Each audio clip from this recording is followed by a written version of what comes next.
Hello friends, आज हम पढ़ेंगे ब्लड के बारे में। ब्लड यानी कि खून, जिसे देखा तो सबने है पर देखना कोई नहीं चाहता। क्यों? क्योंकि जब भी हमें कहीं पे भी चोट लगती है ना, खून निकल आता है और वहां से हमें दर्द भी होता है। इसलिए कोई भी खून को देखना तो नहीं चाहता, पर लाइफ में कभी ना कभी किसी ने खून तो जरूर ही देखा होगा। तो आखिर ये खून होता क्या है, क्या चीज है ये खून? ब्लड क्या होता है? ब्लड एक स्पेशल टाइप का कनेक्टिव टिश्यू होता है। मीन्स कनेक्टिव टिश्यू क्या होते हैं? कनेक्टिव टिश्यू वो होते हैं जो हमारी बॉडी के डिफरेंट टिश्यूज को कनेक्ट करते हैं। तो ब्लड से अच्छा कनेक्टिव टिश्यू तो कोई हो ही नहीं सकता, क्योंकि आप सर से लेकर पांव तक कहीं भी देख लो, खून ही खून है। अगर आपको सर में चोट लगे या पैर में चोट लगे, सबसे पहले क्या निकल के बाहर आता है? ब्लड। इसका मतलब क्या है? ब्लड ऐसा कनेक्टिव टिश्यू है जो सर से लेकर पैर तक सबको कनेक्ट करके रखता है। इसलिए ये बहुत ही स्पेशल है। ब्लड क्या होता है? Blood is a special connective tissue. अब ब्लड में होता क्या क्या है? ब्लड किन चीजों से मिलकर बना है? तो ये तो और भी आसान है। अब देखो, सबने ही ब्लड देखा है, तो वो ब्लड कैसा होता है? ब्लड जो है वो कुछ गीला गीला सा होता है ना? अगर मैं आपसे पूछूं ब्लड कैसा होता है, तो आप लोग बता देंगे कि ब्लड थोड़ा पानी जैसा होता है, मतलब गीला गीला होता है और इसमें कुछ कुछ टुकड़े होते हैं छोटे छोटे, है ना, जो कि इसको थोड़ा गाढ़ा बनाते हैं। ठीक है, तो हमें समझ में आ गया कि ब्लड किन चीजों से मिलके बना है। ब्लड मिलके बना है कुछ फ्लूइड जैसे एक मटेरियल से, मींस फ्लूइड मैट्रिक्स से, और इसके अलावा कुछ इसमें फॉर्म्ड एलिमेंट्स होते हैं। ठीक है, तो सेकंड चीज होगी फॉर्म्ड एलिमेंट्स। तो ब्लड का जो ये फ्लूइड मैट्रिक्स है, इसको हम क्या बोलते हैं? प्लाज्मा। और जो ये फॉर्म्ड एलिमेंट्स हैं, ये क्या हो गए? जो हमारे ब्लड में डिफरेंट टाइप के सेल्स प्रेजेंट होते हैं, उन्हें हम फॉर्म्ड एलिमेंट्स बोल देते हैं। तो ये फॉर्म्ड एलिमेंट्स में क्या क्या आ गए? इसमें हमारे आरबीसीज, डब्ल्यूबीसीज और प्लेटलेट्स आ गए। ठीक है, आरबीसी यानी रेड ब्लड सेल, डब्ल्यूबीसी यानी व्हाइट ब्लड सेल्स और प्लेटलेट्स, ये हमारे फॉर्म्ड एलिमेंट्स हो गए। तो हमें पता चल गया ब्लड किन किन चीजों से मिलकर बना है। ब्लड एक फ्लूइड से मिलकर बना है जिसको हम बोलते हैं प्लाज्मा, और उसमें कुछ फॉर्म्ड एलिमेंट्स होते हैं यानी सेल्स होते हैं जिनसे मिलकर ब्लड बना है। अब हम इनको और डिटेल्स में पढ़ते हैं। तो हम पहले पढ़ते हैं प्लाज्मा के बारे में कि प्लाज्मा क्या होता है। तो मान लिया हमने थोड़ा सा ब्लड लिया और उसमें से सारे सेल्स को निकाल दिया। ठीक है, आरबीसी, डब्ल्यूबीसी, प्लेटलेट्स, इन सबको हमने छान के हटा दिया। तो अब हमारे पास जो पानी बचा, उस पानी में क्या क्या होता है और वो कैसा होता है? तो देखते हैं प्लाज्मा में क्या क्या होता है। तो अब देखो, हमें पता है ब्लड का जो रेड कलर होता है वो क्यों होता है? हीमोग्लोबिन की वजह से। मैं आपको आगे बताऊंगी हीमोग्लोबिन क्या होता है, पर अभी आप बस ये समझ लो कि हीमोग्लोबिन की वजह से ब्लड का कलर रेड होता है। तो अब जो हीमोग्लोबिन है वो होता है आरबीसीज में, तो वो प्लाज्मा में तो नहीं होता, आरबीसी में होता है। तो अगर ब्लड में आरबीसी है तो ब्लड का कलर रेड है। लेकिन हम तो सिर्फ प्लाज्मा की बात कर रहे हैं ना, फॉर्म्ड एलिमेंट्स की तो बात कर ही नहीं रहे। फॉर्म्ड एलिमेंट्स तो हमने सारे छान के निकाल दिए हैं। तो अब हमारे पास जो प्लाज्मा बचा उसका क्या कलर होगा? तो बच्चों, प्लाज्मा जो है वो कलरलेस होता है, मीन्स वो स्ट्रॉ कलर का होता है। ठीक है, प्लाज्मा का कोई कलर नहीं है, प्लाज्मा इज स्ट्रॉ कलर्ड, क्योंकि ब्लड का जो रेड कलर है वो आरबीसी की वजह से है। Plasma is just a straw coloured liquid. ठीक है, अब सेकेंड थिंग, अगर आप प्लाज्मा को हाथ में लोगे तो वो थोड़ा चिपचिपा सा होगा। तो वो चिपचिपा क्यों होता है? देखो, आपने और भी चीजें देखी होंगी जो चिपचिपी होती हैं, जैसे कि दाल। अगर आप दाल हाथ में लो वो थोड़ा चिपचिपा होता है। इवन अगर आप चावल का पानी लो तो वो पानी भी थोड़ा चिपचिपा होता है। अंडा, अगर आप अंडे का योक लो तो वो भी चिपचिपा होता है। आखिर वो चीजें चिपचिपी क्यों होती हैं? क्यों? क्योंकि उसमें प्रोटीन होता है ना। तो हमारा प्लाज्मा जो है, जो कि ब्लड का कॉम्पोनेंट है, ये चिपचिपा होता है। ठीक है, तो ये चिपचिपा क्यों होता है? क्योंकि इसमें प्रोटीन होता है। ठीक है, तो plasma is a straw coloured viscous fluid. हमने क्या क्या पता कर लिया कि प्लाज्मा जो है इसमें एक तो पानी होगा, क्योंकि ये फ्लूइड मटेरियल है। तो सब फ्लूइड में सबसे कॉमन चीज क्या है? उसमें पानी होगा, तभी तो वो फ्लूइड है। ठीक है, तो सबसे पहली चीज इसमें होगा वाटर। सेकेंड चीज जो हमने अभी डिस्कस की वो क्या थी कि प्लाज्मा चिपचिपा है, इसलिए प्लाज्मा में क्या होगा? ऑब्वियसली प्रोटीन होगा। तो अब एक बात बताओ, अगर ब्लड में पानी से ज्यादा प्रोटीन होता तो क्या ब्लड पतला होता? नहीं, नहीं ना, तब तो वो गाढ़ा हो जाता। पर ब्लड तो है एकदम पतला, पानी जैसा। तो इसका मतलब ब्लड में क्या? पानी सबसे ज्यादा है, प्रोटीन से भी ज्यादा हमारे अंदर पानी है ना। तो इसका मतलब वाटर कितना होगा? वाटर सबसे ज्यादा होगा, वाटर प्रोटीन से भी ज्यादा होगा। तो हमारे प्लाज्मा में 90 to 92% वाटर होता है और 2 to 8% प्रोटीन होता है। और इसके अलावा कुछ और भी चीजें होती हैं जो माइन्यूट क्वांटिटीज में प्रेजेंट होती हैं, जैसे कि हमारे अंदर कुछ मिनरल्स होते हैं, जैसे सोडियम हो गया, कैल्शियम हो गया, मैग्नीशियम हो गया, पोटेशियम हो गया, क्लोराइड हो गया, बाइकार्बोनेट हो गया। ये सारे मिनरल्स हैं जो हमारे ब्लड में प्रेजेंट होते हैं। इनके अलावा और क्या प्रेजेंट होते हैं? न्यूट्रिएंट्स प्रेजेंट होते हैं जो कि ट्रांजिएंट स्टेट में होते हैं। मीन्स हमारे ब्लड का मोस्ट इंपॉर्टेंट काम होता है चीज़ों को ट्रांसपोर्ट करना। तो जैसे कि ग्लूकोज है, अमाइनो एसिड्स हैं, लिपिड्स हैं, ब्लड जो है इन सबको ट्रांसपोर्ट करता है और ये सारे ट्रांजिएंट स्टेट में प्रेजेंट होते हैं। मीन्स ये सिर्फ ट्रांसपोर्टेशन के लिए होते हैं, ये ब्लड में आते हैं और फिर ब्लड इन्हें फ्लो करके दूसरी जगह लेके चला जाता है, वहां पे छोड़ देता है। ठीक है, तो प्लाज्मा में ये सारी चीजें होती हैं। अब हमने वाटर तो देख लिया 90 to 92%, पर ये जो प्रोटीन है 2 to 8%, तो आखिर ये कौन सी प्रोटीन्स हैं जो 2 to 8% इसमें होती हैं? तो हमारी ब्लड की जो इंपॉर्टेंट प्रोटीन्स हैं उनमें से मैं आपको 3 इंपॉर्टेंट प्रोटीन्स के बारे में बताऊंगी जो बहुत ही जरूरी होती है, जिसमें से हमारी पहली प्रोटीन है फाइब्रिनोजन। अब ये फाइब्रिनोजन क्या होता है? तो फाइब्रिनोजन वो प्रोटीन है जो क्लॉट बनाने में हेल्प करती है। Fibrinogen is a clotting factor. जैसे ये आपकी ब्लड वेसल है और अगर आपको यहाँ पे चोट लगी है तो यहाँ पे क्लॉट बनेगा। ठीक है, तो ये जो क्लॉट बनता है, इस क्लॉट में जो प्रोटीन होती है, जो मोस्ट इंपॉर्टेंट प्रोटीन होती है, वो होती है फाइब्रिन प्रोटीन। वही फाइब्रिन जब इनएक्टिव स्टेज में होता है तो उसको हम बोलते हैं फाइब्रिनोजन। ठीक है, तो fibrinogen is a clotting factor जो जब हमारी ब्लड वेसल्स डैमेज होती है तो क्लॉट बनाने के काम आता है। सेकेंड जो मोस्ट इंपॉर्टेंट प्रोटीन है प्लाज्मा में वो होती है एल्ब्यूमिन। एल्ब्यूमिन क्या होती है? एल्ब्यूमिन जो है वो ब्लड वेसल के अंदर एक प्रोटीन है जो कि ऑस्मोटिक प्रेशर को मेंटेन रखती है। मींस ये जो एल्ब्यूमिन अगर ब्लड में रहेगा तो ये पानी को अंदर खींचे रहेगी, मतलब ब्लड का प्रेशर मेंटेन रखेगी।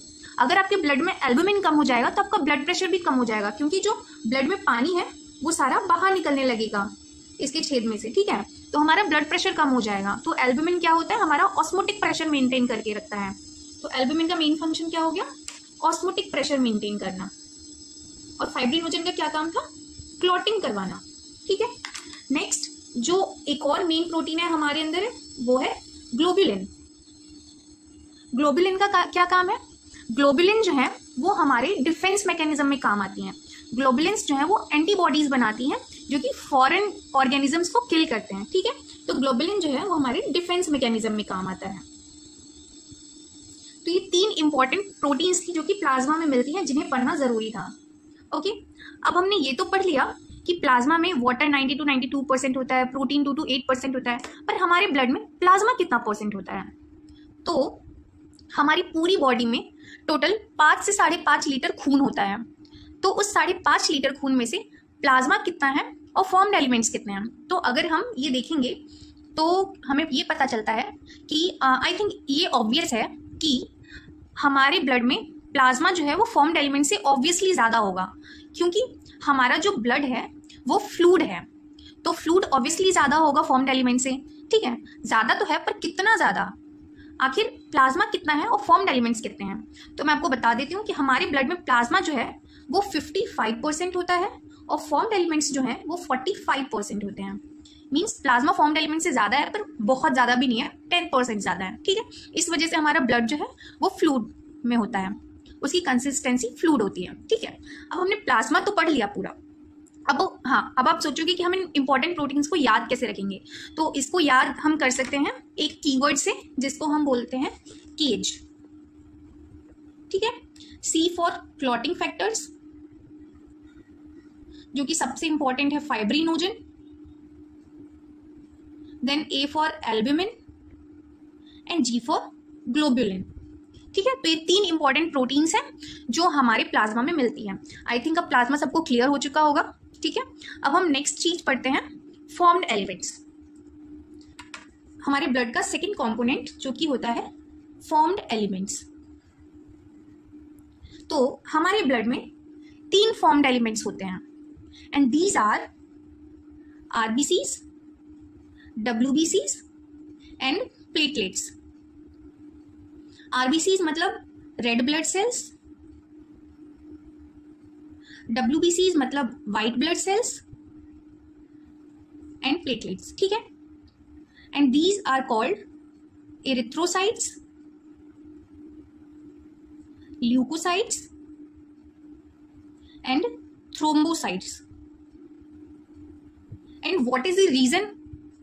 First, it is erythrocyte because erythro means red or cytes means cell. So red blood cells are called erythrocytes. Similarly, leuco means white and cyte means cell. So white blood cells are called leukocytes. Thrombo means clot. Cyte means cell. तो clot forming cells are called platelets. ठीक है. अब इनका amount कितना कितना होता है. अब अगर हम चेक करें कि फॉर्म्ड एलिमेंट्स में कितना आरबीसी है, कितना डब्ल्यूबीसी है, कितना प्लेटलेट्स है, तो वो हम चेक कैसे करेंगे. तो मान लिया हमने एक क्यूब लिया, ठीक है, जिसकी हाइट भी 1 मिलीमीटर है, ब्रेड्थ भी 1 मिलीमीटर है और जिसका लेंथ भी 1 मिलीमीटर है. तो अगर आप इस टाइप का एक क्यूब लेते हो तो इस 1 मिलीमीटर क्यूब में कितने आरबीसीज आते हैं. तो अगर आप इसको कैलकुलेट करोगे 1 मिलीमीटर क्यूब में तो टोटल हमारे 5 to 5.5 मिलियन आरबीसीज आते हैं. ठीक है, तो 5 to 5.5 million RBCs are present in 1 millimetre cube. अगर आप इसी 1 मिलीमीटर क्यूब में डब्ल्यूबीसीज को काउंट करोगे तो आपको पता चलेगा इसमें 6000 to 8000 डब्ल्यूबीसीज होते हैं. कितने डब्ल्यूबीसीज होते हैं इस 1 मिलीमीटर क्यूब में? 6000 to 8000 पर मिलीमीटर क्यूब. ठीक है, अगर आप प्लेटलेट्स काउंट करोगे तो इसमें प्लेटलेट्स कितने होते हैं? इस 1 मिलीमीटर क्यूब में होंगे 1.5 to 3.5 लैक्स पर मिलीमीटर क्यूब. मींस हमारे ब्लड में सबसे ज्यादा आरबीसीज होते हैं, देन डब्ल्यूबीसीज होते हैं. नो सॉरी, हमारे ब्लड में सबसे ज्यादा आरबीसीज होते हैं 5 to 5.5 मिलियन. उसके बाद प्लेटलेट्स होते हैं 1.5 to 3.5 lakhs. Then least amount में हमारे अंदर होते हैं डब्ल्यूबीसीज. तो हमें समझ में आ गया होगा कि फॉर्म्ड एलिमेंट्स में सबसे ज्यादा अबंडेंट चीज क्या है? आरबीसीज. आरबीसीज जो है वो मोस्ट अबंडेंट होती हैं और होनी भी चाहिए क्योंकि हमारे ब्लड का कलर तो रेड है और रेड आरबीसीज ही होती है ना. तो ऑब्वियसली आरबीसी सबसे ज्यादा है, तभी तो फॉर्म्ड एलिमेंट्स मतलब हमारा जो ब्लड है वो रेड है क्योंकि आरबीसीज ज्यादा है. सो ये तो बहुत ही ऑब्वियस है कि RBCs are most abundant formed elements in our blood. Okay, अब हम इसको, चलो बच्चों, अब हम पढ़ते हैं आरबीसीज के बारे में. आरबीसीज क्या होती हैं? आरबीसीज जो है रेड कलर के सेल्स होते हैं और इनका बाइकॉन्केव शेप होता है और इनका न्यूक्लियस एब्सेंट होता है. ठीक है, तो अब मैं आपको दिखाती हूँ आरबीसीज कैसे होती हैं. आप मान लो ये आरबीसी है, ठीक है, तो ये कैसा है? ये सर्कुलर है. अगर आप इसको टॉप से देखोगे तो ये सर्कुलर है, ठीक है, पर अगर आप इसको साइड से देखोगे तो ये दोनों साइड से थोड़ा सा डिप्रेस्ड होता है. ठीक है, जिसकी वजह से इसका शेप बाइकॉन्केव लगता है. ठीक है, अब मैं आपको ये भी बताती हूँ कि बाइकॉन्केव क्यों होता है. अब जो आरबीसीज है उसमें एक पिगमेंट होता है जिसको हम बोलते हैं हीमोग्लोबिन, जिसकी वजह से इसका कलर रेड होता है. तो ये जो हीमोग्लोबिन है ये पेरिफेरी पे ज्यादा होता है और सेंटर में बहुत कम होता है, जिसकी वजह से इसकी पेरिफेरी थिक हो जाती है और जो सेंटर है वो थोड़ा थिन रह जाता है. इसके अलावा आरबीसीज में न्यूक्लियस भी एब्सेंट होता है, जिसकी वजह से इसका सेंटर जो है वो खाली होता है. तो सेंटर में इसी वजह से इसमें डिप्रेशन बन जाता है. तो ये दोनों साइड से सेंटर से डिप्रेस्ड होती है, जिसकी वजह से इसका शेप हमें क्या देखने को मिलता है? बाइकॉन्केव, मतलब बोथ साइड से डिप्रेस्ड. पर अगर आप इसको टॉप से देखोगे तो ये सर्कुलर ही दिखेगी. ठीक है, तो समझ में आ गया. आरबीसीज जो है वो बाइकॉन्केव होती हैं, रेड कलर की होती हैं और इनका न्यूक्लियस जो है वो एब्सेंट होता है. और ये रेड कलर की क्यों होती हैं?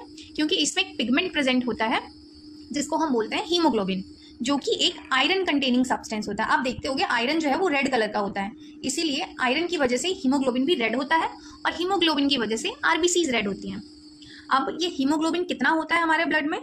तो हीमोग्लोबिन जो है वो 12 से 18 ग्राम पर 100 ml ब्लड प्रेजेंट होता है. ठीक है, हमारे ब्लड में 12 to 18 ग्राम तक हीमोग्लोबिन होता है. और ये जो आरबीसीज हैं ये कहाँ पे बनती हैं? आरबीसीज बनती हैं हमारे रेड बोन मैरो में. तो मैं आपको दिखा देती हूँ रेड बोन मैरो कैसा होता है. जैसे ये हमारा बोन है और ये इसके एंड्स हैं, तो ये जो इसके एपिफाइसिस होता है बोन का, यहाँ पे होता है रेड बोन मैरो, इसके दोनों एंड्स पे, और यहीं पे आरबीसीज, डब्ल्यूबीसीज, प्लेटलेट सारी चीजें बनती हैं. ठीक है, तो ये रेड बोन मैरो है जहाँ पे आरबीसीज का फॉर्मेशन होता है. ठीक है, so RBCs are formed in red bone marrow. अब आरबीसीज का जो लाइफ स्पैन होता है वो होता है 3 months, यानी कि 120 डेज. तो आरबीसीज का लाइफ स्पैन कितना हो गया? 120 डेज. और जब 120 डेज इनके हो जाते हैं तो क्या होता है इन आरबीसीज के साथ, फिर ये डिकम्पोज होने के लिए चली जाती हैं। कहाँ पे? स्प्लीन में। इसीलिए स्प्लीन को ग्रेवयार्ड ऑफ आरबीसीज भी बोला जाता है, यानी आरबीसीज का कब्रिस्तान। अब कब्रिस्तान में क्या होता है, बॉडीज को दफनाया जाता है और वो वहां पे डिकम्पोज होती हैं। इसी तरीके से जब आरबीसीज की पूरी एज हो जाती है 120 डेज की, तो वो स्प्लीन में जाती हैं और वहां पे डिकम्पोज होती हैं। इसलिए स्प्लीन को इसका ग्रेवयार्ड भी कहा जाता है। ओके, अब आरबीसीज हो गई हैं, तो अब हम नेक्स्ट पढ़ते हैं डब्ल्यूबीसीज। अब डब्ल्यूबीसीज को डब्ल्यूबीसीज क्यों बोला जाता है? क्योंकि ये कलरलेस होती हैं। ठीक है, ओके, तो डब्ल्यूबीसीज जो है कलरलेस होती हैं और हमारी बॉडी में 5 तरीके की डब्ल्यूबीसीज प्रेजेंट होती हैं और इन्हें हमने 2 ग्रुप में डिवाइड किया है।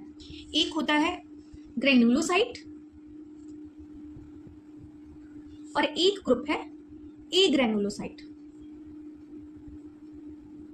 अब हम इसको ग्रेनुलोसाइट क्यों बोलते हैं? क्योंकि इनमें ग्रेन्यूल्स प्रेजेंट होते हैं और उन ग्रेन्यूल्स में क्या होता है, उसमें इंपॉर्टेंट एंजाइम्स होती हैं, प्रोटीन्स होती हैं, जो कि डब्ल्यूबीसी को किसी भी इन्फेक्शन से लड़ने में हेल्प करती हैं। ठीक है, तो जिन डब्ल्यूबीसीज में ग्रेन्यूल्स प्रेजेंट होते हैं उन्हें हम बोलते हैं ग्रेनुलोसाइट और जिनमें ग्रेन्यूल्स एब्सेंट होते हैं उन्हें हम बोलते हैं ई ग्रेनुलोसाइट।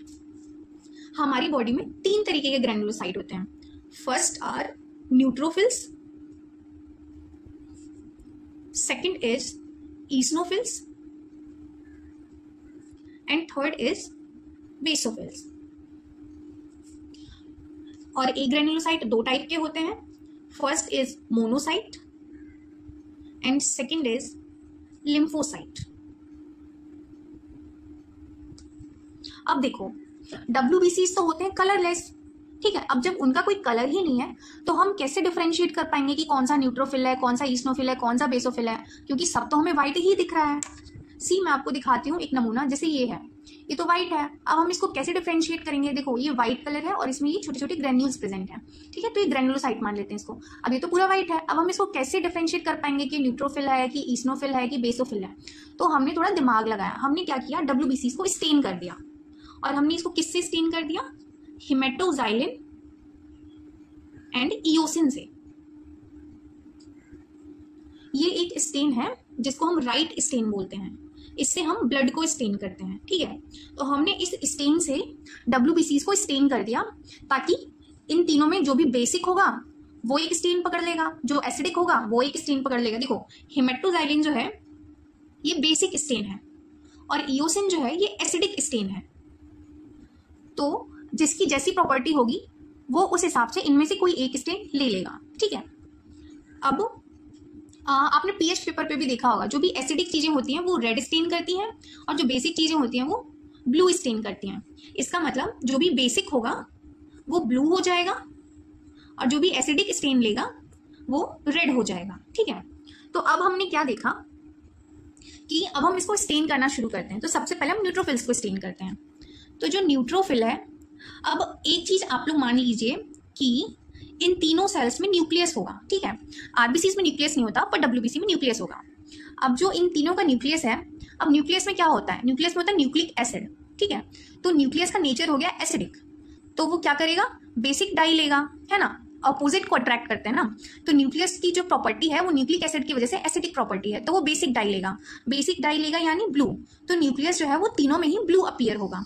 लेकिन इन तीनों के न्यूक्लियस को जब हमने स्टेन किया तो हमने देखा जो न्यूट्रोफिल का न्यूक्लियस था वो 2 to 5 लोब्ड था। मतलब जो सिंगल न्यूक्लियस है उसमें डिफरेंट लोब्स बने हुए हैं, ठीक है। और ईस्नोफिल का जो न्यूक्लियस था वो बाइलोब्ड था या हेडफोन शेप्ड था और जो बेसोफिल का न्यूक्लियस था वो एस शेप्ड था, ठीक है। अब ये तीनों के न्यूक्लियस तो स्टेन हो गए बेसिक, ठीक है। अब ईस्नोफिल्स, इसका नाम ईस्नोफिल्स है, इसका मतलब क्या हुआ कि ये जो सेल्स थे ये इयोसिन लविंग है, मतलब इन्होंने रेड वाला स्टेन लिया है। इट मींस इनके ग्रेन्यूल्स ने रेड स्टेन लिया है, ठीक है। तो इसका जो पूरा साइटोप्लाज्म है ये रेड अपीयर होगा ईस्नोफिल्स का, ठीक है। ऐसे ही बेसोफिल्स, बेसोफिल्स यानी इन्हें बेसिक डाई पसंद है ना। फिल मतलब लविंग और बेसो मीन्स बेस, तो इन्हें बेसिक डाई पसंद आई, इसका मतलब इन्हें ब्लू डाई पसंद आई, ठीक है। तो ये जो बेसोफिल्स हैं ये कैसे अपीयर होंगे? ये ब्लू अपीयर होंगे, इनके सारे ग्रेन्यूल्स जो हैं वो ब्लू होंगे।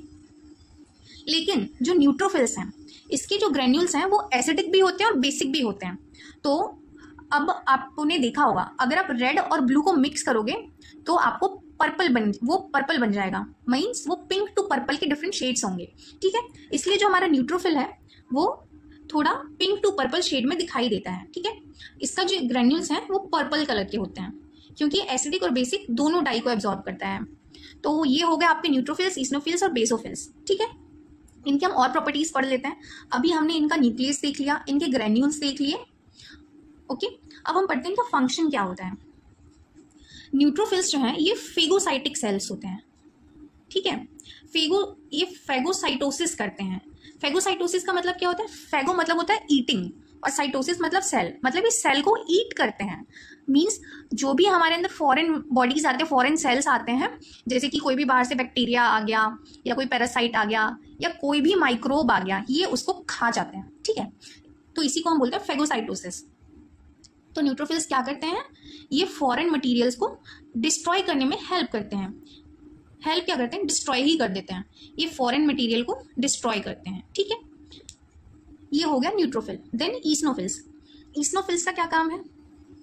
ईसनोफिल्स जो है ये इन्फेक्शंस में भी हमारी हेल्प करते हैं। मींस अगर हमें कोई पैरासिटिक इन्फेक्शन हो गया तो ये उससे लड़ने में हमारी मदद करते हैं। इसके अलावा ये एलर्जीज में भी हेल्प करते हैं। जब भी हमें कोई एलर्जी होती है तो उससे लड़ने के लिए भी ईसनोफिल्स हमारी हेल्प करते हैं। आपने देखा होगा जिसको भी एलर्जी होती है, जिस भी पेशेंट को, और अगर आप उनका ब्लड टेस्ट करवाओगे तो उनकी ईसनोफिल्स बढ़े रहते हैं। क्यों? क्योंकि ईसनोफिल्स उनकी एलर्जी को ठीक करने में मदद कर रहे होते हैं, ओके। तो आपको समझ में आ गया कि ईसनोफिल्स जो है वो इन्फेक्शन से लड़ते हैं और एलर्जीज में भी हेल्प करते हैं। अब ये बेसोफिल्स का क्या काम है? ये जो बेसोफिल्स हैं ये इन्फ्लामेशन में हेल्प करती है। मीन्स जब भी हमारे अंदर कोई भी इन्फेक्शन होता है, कोई भी माइक्रोब्स ने अगर हमारे ऊपर हमला कर रखा है तो उस टाइम पे उनसे लड़ने के लिए एक प्रॉपर एनवायरनमेंट बनाया जाता है जिसमें बेसोफिल्स हेल्प करते हैं। मीन्स ये इन्फ्लामेशन करती है हमारी बॉडी में। और ये इन्फ्लामेशन कैसे करती है? ये जो है सेरोटोनिन रिलीज करती है और हिस्टामिन रिलीज करती है।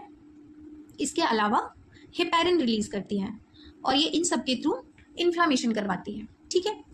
ग्रेनुलोसाइट्स हो गए। उसके बाद अब हम पढ़ते हैं ई ग्रेनुलोसाइट्स के बारे में। तो ई ग्रेनुलोसाइट्स में तो ग्रेन्यूल्स ही नहीं है तो स्टेन करने का तो कोई खास फायदा है नहीं, पर अब क्योंकि ल्यूकोसाइट है तो स्टेन तो हम करेंगे ही ना। तो चलो देख लेते हैं इनमें हमें क्या मिला। तो जो मोनोसाइट था, इसको हम लोग मोनोसाइट क्यों बोलते हैं? क्योंकि अभी तक आपने इनके न्यूक्लियस को देखा, इसमें डिफरेंट टाइप ऑफ न्यूक्लियस थे। इसमें 2 to 5 लोब थे, इसमें हेडफोन शेप थे, इसमें एस शेप थे, लेकिन इसमें mono means single nucleus, no lobes, ठीक है। तो और न्यूक्लियस जो है वो ब्लू कलर का ही होगा, ग्रेन्यूल्स हमें दिखने नहीं। तो जब हमने मोनोसाइट को स्टेन किया तो सिर्फ इसके न्यूक्लियस ने बेसिक स्टेन लिया, ठीक है, और ये हो गया मोनोसाइट। अगर आप लिम्फोसाइट को स्टेन कर रहे हैं तो उसमें आपको देखने को मिलेगा कि इसमें किडनी शेप्ड न्यूक्लियस है, ठीक है। ये मिलेगा किडनी बीन शेप्ड न्यूक्लियस।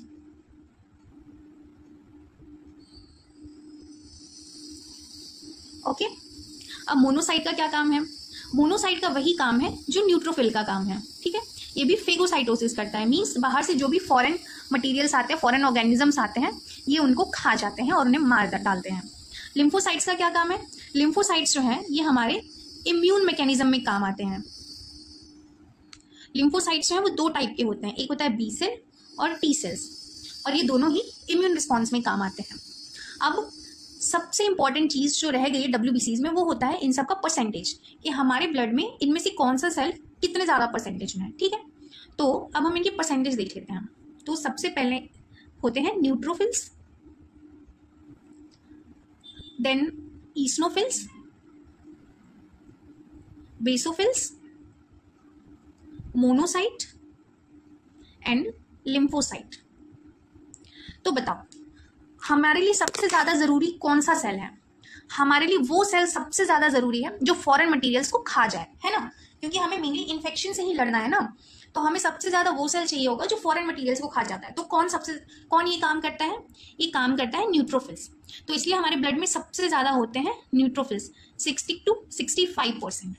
उसके अलावा मोनोसाइट्स जो है ये भी खाते हैं फॉरेन मटेरियल्स को, तो ये भी हमारे ब्लड में 2 to 8% होते हैं। सेकेंड चीज जिसकी हमें सबसे ज्यादा जरूरत है कि अगर फॉरेन बॉडी जो हमारे अंदर आई थी उसको न्यूट्रोफिल्स मोनोसाइट नहीं खा पाए हैं, तो नेक्स्ट चीज हम क्या करेंगे? हम अपनी बॉडी में एंटीबॉडीज बनाएंगे, इम्यून मैकेनिज्म बनाएंगे ताकि वो एंटीबॉडीज उन फॉरेन बॉडीज को खत्म कर दें। तो नेक्स्ट चीज जिसकी जरूरत हमें सबसे ज्यादा है वो क्या है, लिम्फोसाइट्स, जो कि एंटीबॉडीज बना के इनसे लड़ेंगे। तो इसका परसेंटेज कितना होता है, 20 to 25%। ठीक है, देन इसके बाद हमें नेक्स्ट चीज किसकी जरूरत है, इसके बाद हमें उस सेल की जरूरत है जो कि इन्फेक्शंस और एलर्जीज से लड़ता है। ठीक है, जो इन्फेक्शंस और एलर्जी से लड़ेगा, हमें उस सेल की सबसे ज्यादा जरूरत है, यानी अब हमें ईस्नोफिल्स की जरूरत है। तो ईस्नोफिल का परसेंटेज क्या होगा, ईस्नोफिल्स का परसेंटेज होगा 2 to 3%। और लास्ट बच क्या, बेसोफिल, जिसकी हमें बहुत ज्यादा जरूरत नहीं है, इसलिए ये होता है हमारे ब्लड में सिर्फ 0.5 to 1%। तो इससे हमें पता चलता है कि मोस्ट अबंडेंट कौन सा है, न्यूट्रोफिल्स, और लीस्ट अबंडेंट क्या है, basophils. So this is all